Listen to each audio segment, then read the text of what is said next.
दोस्तों नमस्कार, स्वागत है आपका परीक्षा खबरी में। 1 जून 2021 से आज मई का माह समाप्त हो गया और उसके करंट अफेयर्स की जो पीडीएफ मासिक आती है वो नीचे डिस्क्रिप्शन बॉक्स में जो लिंक है टेलीग्राम ग्रुप्स के उसमें आपको मिल जाएंगी, या फिर आप टेलीग्राम पे डायरेक्ट जाकर जय हो स्टडी, ये हमारा जो चैनल है मेन चैनल, उसको ज्वाइन करके वहाँ पे पीडीएफ प्राप्त कर सकते हैं। जनवरी माह से अभी तक के पीडीएफ हमने उसमें दे रखे हैं। अब बात रही कल की, कल दोस्तों कैलेंडर आने वाला था लेकिन किसी कारणवश नहीं आ पाया। उसके पीछे मैंने बताया था रीज़न कि कई परीक्षाएं ऐसी हैं जो टली हैं। इसके पीछे कई आयोगों की, यूपीएससी सहित अन्य आयोगों की भी परीक्षाएं जो आप लोग देते हैं। आप में से काफ़ी लोग कई जगह एग्ज़ाम देते हैं, तो कहीं भी क्लैश न हो इसका ध्यान रखा जा रहा है। इस कारण से 1-2 दिन और लेट होगा, आपका नया परीक्षा कैलेंडर बनेगा। प्रस्तावित डेट्स जो हैं यूपीपीसीएस की सितंबर लास्ट में और अक्टूबर में आपकी आरओ की है। अभी तक प्रस्तावित जो कल प्रस्ताव जो रखा गया है इस डेट का, और निश्चित रूप से इतनी ही रहने वाली है, अर्थात सितंबर लास्ट से आपकी परीक्षाएं शुरू होंगी। पीसीएसजे का एग्ज़ाम नवंबर तक तो नहीं होने वाला है, ठीक है, ये नवंबर लास्ट या दिसंबर में रखा जाएगा। जुलाई में संभवतः पीसीएसजे का आपका फॉर्म आ जाएगा। यूपी एपीओ का फॉर्म का भी कुछ डिसाइड नहीं है, कैलेंडर में वो अगर जिक्र होता है तो तभी पता चल पाएगा। एग्रीकल्चर वाला भी अभी डिसाइड नहीं है। ये सब बातें जो मेन बातें हैं बाहर आ पाती हैं वही हम आपको बता पाते हैं, जो नहीं आ पाती वो हम आपको नहीं बताते हैं। तो एग्रीकल्चर का भी वेट करना पड़ेगा कैलेंडर, और भी जो परीक्षाएं हैं उनके लिए भी थोड़ा सा इंतज़ार करिए। अभी बात चल रही है, प्रस्ताव चल रहा है कि कब कौन सा डेट रखा जाए। बहुत सारी चीज़ों को देखा जाएगा, फिर फाइनलाइज होगा, फिर आपके सामने कैलेंडर आएगा। 1-2 दिन लगेगा, ज़्यादा नहीं। अब बात रही, चलिए आज के 1 जून की परीक्षा खबरी की बात कर लेते हैं। अगर आपको कोई और प्रश्न करना हो तो व्हाट्सअप नंबर हमारा है 9453775039, उस पर आप मैसेज करके पूछ सकते हैं, या फिर चैट ग्रुप हम आज ओपन कर देंगे। कल बहुत सारे मैसेज आ रहे थे, और बहुत सारे मैसेज आने से क्या होता है, बहुत डिस्टर्बेंस हो जाती है ना, तो इसलिए मैंने कल बंद कर दिया था, लेकिन आज चैट ग्रुप भी ओपन कर दूंगा। उत्कर्ष द्विवेदी जो मेरा मेन पर्सनल ग्रुप है उसमें भी आप ज्वाइन कर सकते हैं, नीचे डिस्क्रिप्शन बॉक्स में लिंक दिया हुआ है। तमाम परीक्षाओं के लिए, चाहे यूपीएससी हो, यूपीपीसीएस, आरओ, यूपीएससी, यूपीएसआई और अदर जो वनडे एग्ज़ाम्स हैं उसके लिए भी ये परीक्षा खबरी बहुत ही महत्वपूर्ण है आपके लिए, जिसमें हम कंटेंट जहाँ से लेते हैं आपको बता देना चाहते हैं। द इकोनॉमिक टाइम्स से, the Indian Express, the Hindu, daily PIB news, the Indian Express, Down to Earth और पीटी स्पेशल फैक्ट्स इसमें रहते हैं अलग से आप लोगों के लिए, जो अक्सर चर्चा में रहते हैं, जो तमाम न्यूज़ चैनल से हम लेते हैं। और डे स्पेशल टू डे, मतलब कुछ ऐसे पॉइंट्स होते हैं जो आपके लिए प्रीलिम्स और मुख्य परीक्षा दोनों की दृष्टि से बहुत महत्वपूर्ण होते हैं, उनके बारे में, जैसे कोई ऑर्गेनाइजेशन हो गया, जैसे कोई समझौता हो गया, संधि हो गई, इनके बारे में हम अलग से चर्चा करते हैं। ये पूरा इस परीक्षा खबरी में आपको हम देते हैं। चूँकि आज जून का पहला दिन है इसलिए हम पूरा आपको बता रहे हैं इस पूरे प्रोग्राम के बारे में। चलिए, प्रीलिम्स और मुख्य परीक्षा के किसी भी कोर्स से जुड़ना हो, आंसर राइटिंग हो, टेस्ट हो, या फिर आप लोगों को वैकल्पिक विषय कोई करना हो तो संपर्क कर सकते हैं नीचे दिए गए नंबर पे। 1 जून को अंतर्राष्ट्रीय बाल सुरक्षा या बाल रक्षा दिवस के रूप में मनाया जाता है। दोस्तों, अंतर्राष्ट्रीय बाल सुरक्षा या बाल रक्षा दिवस, अंतर्राष्ट्रीय बाल रक्षा दिवस अथवा अंतर्राष्ट्रीय बाल दिवस के रूप में भी इसको जानते हैं। International day for protection of children और इंटरनेशनल चिल्ड्रेंस डे प्रत्येक वर्ष 1 जून को मनाया जाता है। यह दिवस सबसे पुराना अंतर्राष्ट्रीय उत्सव है जो 1950 से मनाया जा रहा है, तो सबसे पुराने अंतर्राष्ट्रीय उत्सवों में से एक है। इसका उद्देश्य बच्चों के अधिकारों की रक्षा करने की आवश्यकता की ओर लोगों का ध्यान आकर्षित करना है। रूस में आज के दिन अनाथ, विकलांग और गरीब बच्चों की समस्याओं की ओर विशेष रूप से लोगों का ध्यान खींचा जाता है। रूस में अंतर्राष्ट्रीय बाल रक्षा दिवस पहली बार सन 1949 में मनाया गया था और पहला ऐसा देश था जहां पर यह दिवस मनाया गया था। बाद में इसको पूरे विश्व में अपना लिया गया। इसका निर्णय मॉस्को में अंतर्राष्ट्रीय महिला लोकतांत्रिक संघ की एक विशेष बैठक में किया गया था। ध्यान रखिएगा, यूएनओ में ये घोषणा नहीं हुई थी, बल्कि मॉस्को में, जो रूस की राजधानी है, अंतर्राष्ट्रीय महिला लोकतांत्रिक संघ की एक विशेष बैठक में किया गया था। 1 जून 1950 को दुनिया भर के 51 देशों में अंतर्राष्ट्रीय बाल रक्षा दिवस पहली बार मनाया गया था। कब? 1 जून 1950 को। विश्व दुग्ध दिवस भी आज के दिन मनाया जाता है, 1 जून को ही विश्व दुग्ध दिवस के रूप में मनाया जाता है। पता है आपको, भारत सबसे बड़ा उत्पादक है विश्व में दुग्ध का और कई वर्षों से लगातार है। संपूर्ण विश्व में प्रत्येक वर्ष 1 जून को विश्व दुग्ध दिवस मनाया जाता है। संयुक्त राष्ट्र खाद्य और कृषि संगठन द्वारा पूरे विश्व में 1 जून 2001 को पहली बार विश्व दुग्ध दिवस मनाया गया था।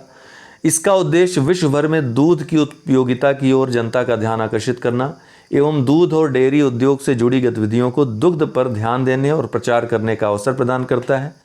भारत में श्वेत क्रांति के जनक डॉक्टर वर्गीज कुरियन, आपको पता है श्वेत क्रांति किससे संबंधित है? दूध उत्पादन से, और इसके जनक डॉक्टर वर्गीज कुरियन रहे हैं। इनके जन्मदिवस को राष्ट्रीय दुग्ध दिवस के रूप में मनाया जाता है। इंडियन डेयरी एसोसिएशन द्वारा पहली बार राष्ट्रीय दुग्ध दिवस 26 नवंबर 2014 को मनाया गया था। ये इंडियन डेयरी एसोसिएशन द्वारा मनाया गया था, लेकिन डॉक्टर वर्गीज कुरियन की याद में राष्ट्रीय दुग्ध दिवस को 1 जून के दिन तय कर दिया गया। उनके याद में भारतीय नौसेना ने एडवांस्ड लाइट हेलीकॉप्टर पर मेडिकल आईसीयू स्थापित किया। ठीक है, तो एडवांस लाइट हेलीकॉप्टर पर मेडिकल आईसीयू स्थापित किया। तो भारतीय नौसेना ने आईएनएस हंसा में, आईएनएस हंसा क्या है दोस्तों? भारतीय नौसेना के लिए जो हवाई अड्डा होता है, आपको पता होगा कि नौसेना भी हवाई अड्डे का प्रयोग करती है विभिन्न अनुप्रयोगों के लिए, विभिन्न ज़रूरतों के लिए। तो भारतीय नौसेना का जो हवाई अड्डा है गोवा में, आईएनएस हंसा जिसका नाम है, इसमें एडवांस्ड लाइट हेलीकॉप्टर पर एक मेडिकल आईसीयू स्थापित किया है। हिंदुस्तान एरोनॉटिक्स लिमिटेड HAL ने आईएनएस हंसा में INAS 323 से ALH MK3 ऑन बोर्ड स्थापित किया है। ALH MK3 एक हर मौसम में चलने वाला विमान है जो भारतीय नौसेना को प्रतिकूल मौसम के दौरान भी गंभीर रोगियों को हवाई मार्ग से बाहर निकालने में मदद करेगा। इस विमान को एयर एम्बुलेंस में बदलने के लिए 2-3 घंटे में उपकरण लगाए जा सकते हैं। तो ये जहाज में उतारा जा सकता है और वहाँ से रोगियों को लेकर के ये आ सकता है उचित स्थान पर। INS हंसा की बात करें तो यह गोवा में डाबोलिम में एक भारतीय नौसैनिक हवाई अड्डा है। गुटनिरपेक्ष आंदोलन हाल ही में काफ़ी चर्चा में रहा, स्वास्थ्य कारणों से चर्चा में रहा। एक बैठक हुई है आयोजित। क्यों चर्चा में रहा? हाल ही में केंद्रीय स्वास्थ्य और परिवार कल्याण मंत्री ने गुटनिरपेक्ष आंदोलन, जो भारत के केंद्रीय स्वास्थ्य परिवार कल्याण मंत्री हैं, गुटनिरपेक्ष आंदोलन देशों के स्वास्थ्य मंत्रियों के साथ एक बैठक में भाग लिया। गुटनिरपेक्ष आंदोलन में लगभग 120 सदस्य जिसके हैं वर्तमान में, भारत जिसका अहम सदस्य है, संस्थापक सदस्य है। आपको पता है नेहरू, नासिर, टीटो की दिमाग की उपज कही जाती है गुटनिरपेक्ष आंदोलन को। जब शीत युद्ध में पूरा विश्व 2 विचारधाराओं में बटा हुआ था, एक विचारधारा जो कि पूंजीवादी विचारधारा जिसका नेतृत्व अमेरिका कर रहा था, दूसरी विचारधारा जो कि समाजवादी विचारधारा थी जिसका कि नेतृत्व रसिया या सोवियत संघ, तत्कालीन सोवियत संघ कर रहा था। तो भारत जैसे देश जो उस समय बहुत जल्द आज़ादी हुए थे, है ना, या फिर कुछ आज़ादी पाने वाले थे, ऐसे देश जिसको तीसरी दुनिया का देश कहा गया, जहाँ पे ब्रिटिश साम्राज्य या उपनिवेशवाद, जहाँ पे उपनिवेशी जो देश थे वहाँ शासन था और तुरंत ही आज़ाद हुए थे, वो फिर से अपने आप को किसी मुसीबत में नहीं फंसने देना चाहते थे। उनके पास विकास की एक बहुत बड़ी चुनौती थी। भारत बुरी तरह से पिछड़ा हुआ था, अर्थव्यवस्था बिल्कुल चौपट हो गई थी। तो ऐसे में बिना किसी पक्ष विपक्ष में पड़े अपना विकास सुनिश्चित करना, अपने आप को सही बनाकर आगे चलना, एक होता है गुटनिरपेक्ष, एक होता है तटस्थ होना। तो तटस्थ क्या होता है दोस्तों? गुटनिरपेक्ष में अंतर बहुत जरूरी है करना। अक्सर लोग तटस्थ और गुटनिरपेक्ष को एक जैसा समझ लेते हैं। तटस्थता क्या होती है? मतलब दो, उनमें से पक्ष विपक्ष 2 लोग आपस में लड़ रहे हैं, उनमें किसी का भी साथ नहीं देना, चाहे जो सही हो चाहे जो गलत हो। जैसे वर्तमान में क्या होता है कि लोग 2 लोगों में झगड़ा देख करके आप या किसी पर अत्याचार भी देखते हैं तो कुछ बोलते नहीं है, तटस्थ रहते हैं, खड़े होकर के वीडियो बनाते हैं।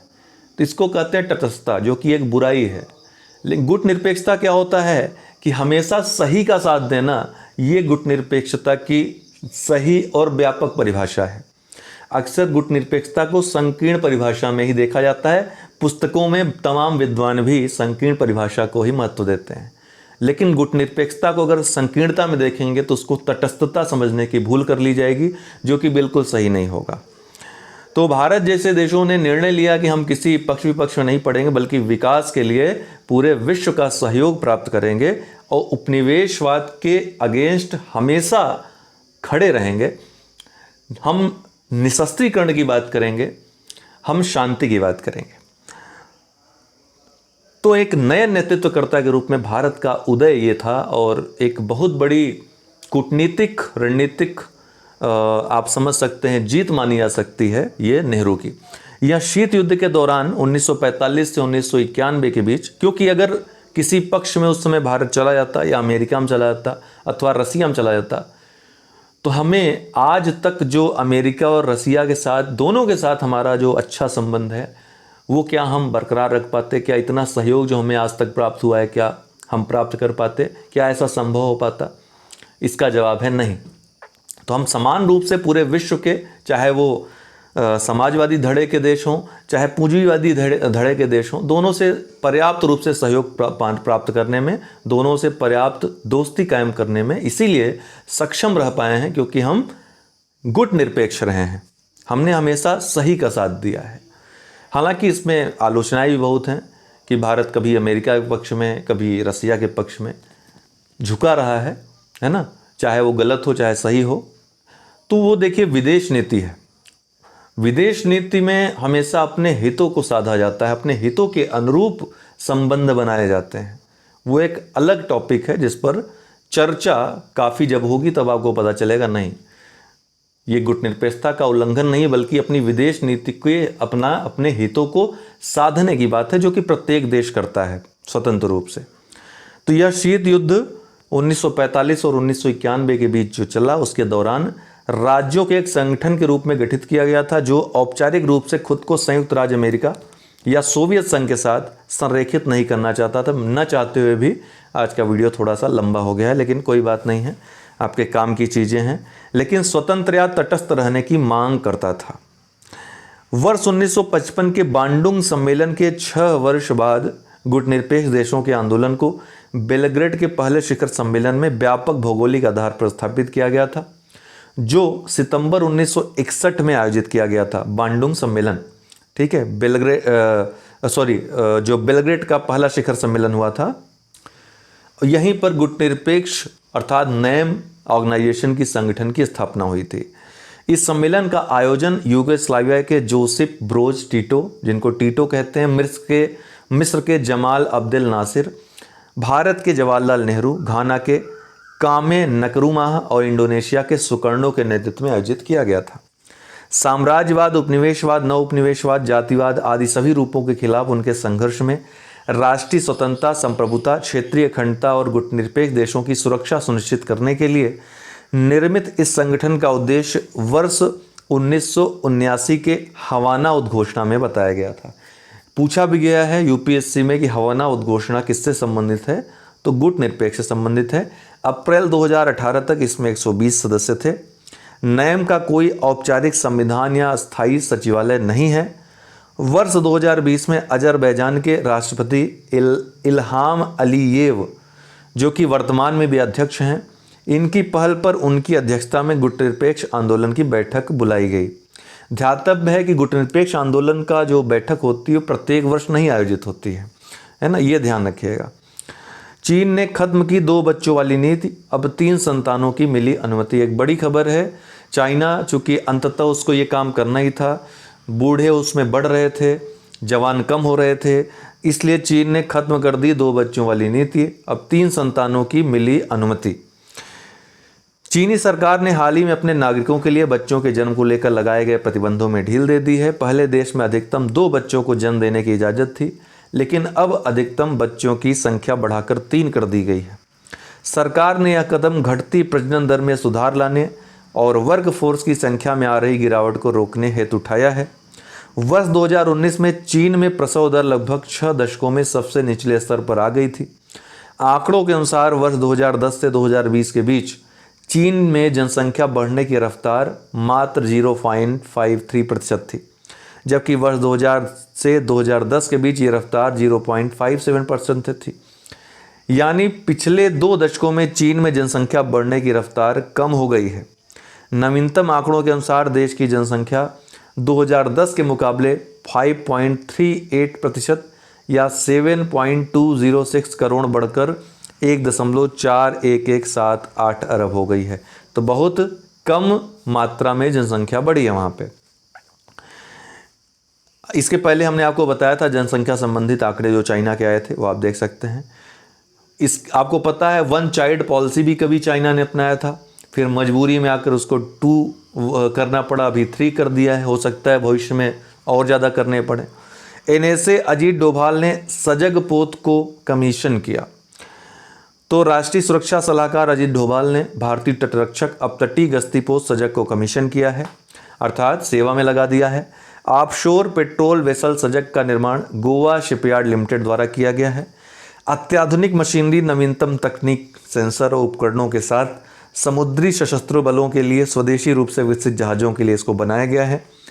इसके अलावा तटीय रक्षा, अव्रजन, कानून प्रवर्तन, सीमा सुरक्षा, खोज और बचाव कार्य के लिए इसको डिजाइन किया गया है। तो एनएसए अजीत डोभाल ने इसको कमीशन किया है, ये ध्यान रखना है, रक्षा मंत्री ने नहीं। डेली करंट अफेयर्स क्विज में क्या है, निम्न में से किस राज्य सरकार ने कोविड-19 महामारी में अपने माता पिता को खोने वाले बच्चों के कल्याण हेतु मुख्यमंत्री शिशु सेवा योजना की घोषणा की है? मुख्यमंत्री शिशु सेवा योजना असम सरकार ने। असम सरकार ने कोविड-19 महामारी में अपने माता पिता को खोने वाले बच्चों के कल्याण के लिए मुख्यमंत्री शिशु सेवा योजना की घोषणा की है।